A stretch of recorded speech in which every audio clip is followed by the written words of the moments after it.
against revocation and does not wish to speak. Jason Bear is against revocation and does wish to speak. Is Jason here?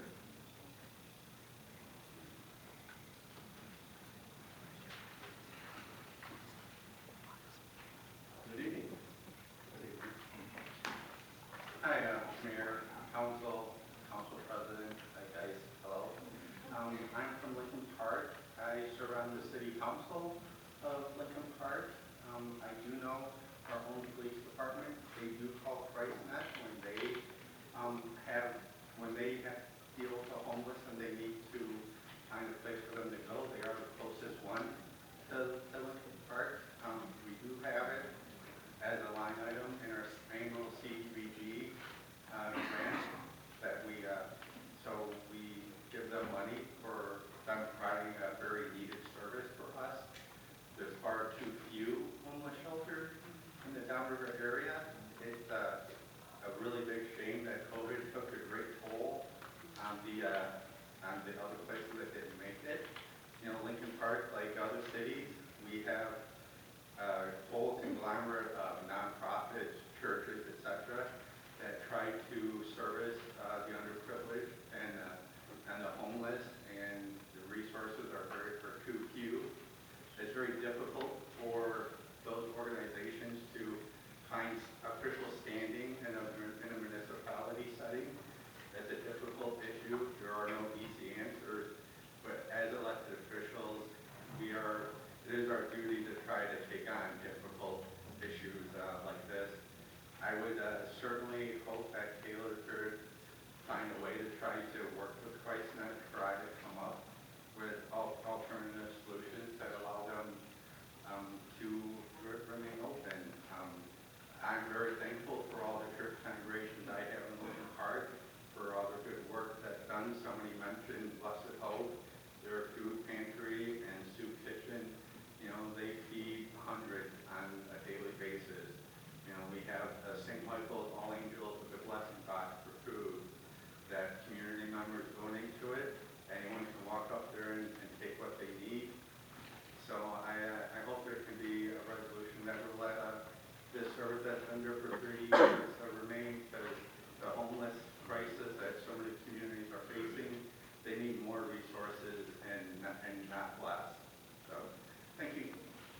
Thank you. All right, that brings us to Dwayne Schaefer, who is against revocation, does not wish to speak. Scott O'Connor, who supports revocation and does not wish to speak. Stephanie McNeese, who is against revocation, does not wish to speak. Cheryl Kincaid, who is against revocation and does wish to speak. Is Cheryl here? Yes. Please come forward.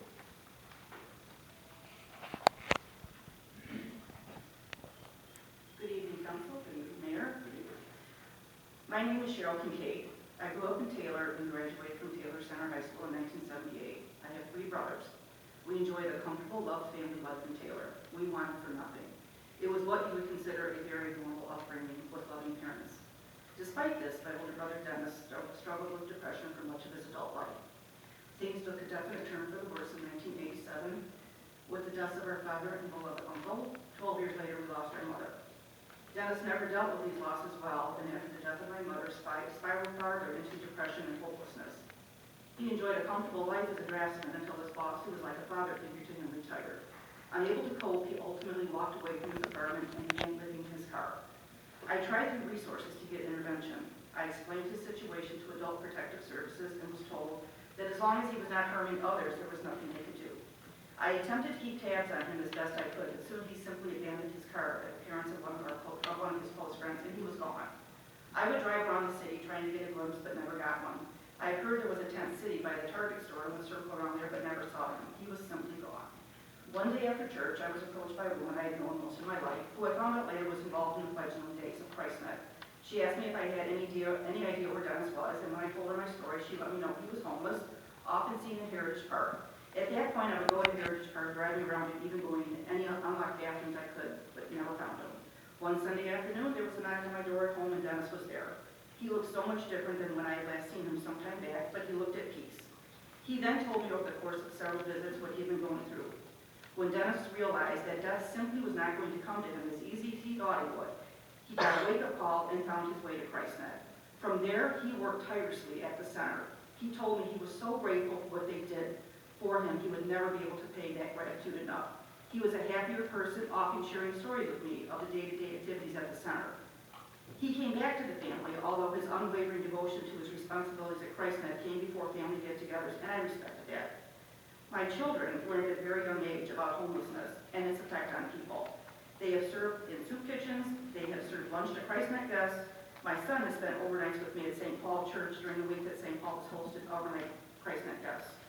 The stories that Dennis told me about his years of homelessness to this day cause me to cry. He endured insults from passersby on the street. He was spit at. He had objects hurled at him. It was horrible. He told me at the park there was one very kind postal worker who on a daily basis would hunt him out and give him a sandwich and something to drink. He then told me that he would scour trash cans looking for any cans and bottles that he was hoping to make enough money to get a cheeseburger or a hamburger from McDonald's. That was often the only meal that he had that day. He slept on buses and bus stops. After he was involved at ChristNet, he was interviewed by the News Herald. He also put a interview on the public news broadcast as well. Cheryl, Yes. I could ask you to wrap up, please. Pardon me? Could you please wrap up? Oh, I'm sorry. Unfortunately, the years of homelessness took a toll on his health, and he ultimately died in 2017. I was not going to have a service for him, but Reverend Jeff Brutches convinced me that I should. The church was overflowing with people from Wayne Metro, ChristNet, and countless of homeless people, currently homeless, past homeless, that came by us after the service, hugs,